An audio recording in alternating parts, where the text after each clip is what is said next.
आमच्या पक्षात होते ते घड्याळावर उभे राहिले, तेही तिकडून आज सदस्य झाले.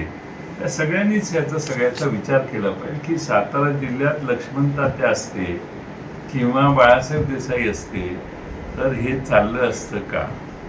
आणि आता राहिला प्रश्न सातारच्या 2 राजांचा, त्यांना न विचारताच ही उमेदवारी झालेली दिसते असं माझा अंदाज आहे, खरं खोटं मला माहीत नाही.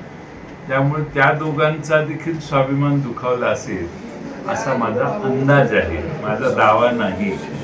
पण या सगळ्याच गोष्टी आता त्यांना फार काही विचारलं गेलं असेल असं नाही. आपले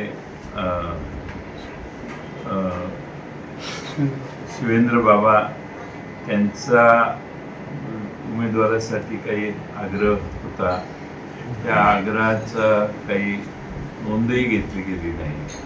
त्यामुळे या सगळ्या गोष्टीचा उदयनराजेंचाही मला वाटतं काहीतरी आग्रह होता. उदयनराजेंचा तर स्वभावच नाही असल्या गोष्टी खपवून घ्यायच्या. त्यामुळं मला असं वाटतं की सातारने स्वाभिमान दाखवला, सांगलीकर 50%च्या जवळपास आहेत, त्यांची काहीच चिंता करू नका. सातारकरांनी स्वाभिमान दाखवावं असं आपल्या मार्फत मी अपील करतो. आता तुम्ही प्रश्न विचारला की मसल, मनी, पॉवर, आम्ही फक्त मतं मागतोय आणि आम्ही ह्या मुद्द्यांवर मतं मागतोय. आम्ही आमची तशी काही तुम्ही म्हणताय तशी काही मसल आणि मनी पॉवर वापरण्याची आमची पद्धती नाही आणि सवयी नाही. त्यामुळं तुमच्या सगळ्या पत्रकारांना मी आवाहन करतो की तुम्ही कुणाशी बोलू शकता, संपर्क करू शकता. तुम्ही आमचे प्रचारक व्हा आणि सातारा जिल्ह्याचा स्वाभिमान टिकवा.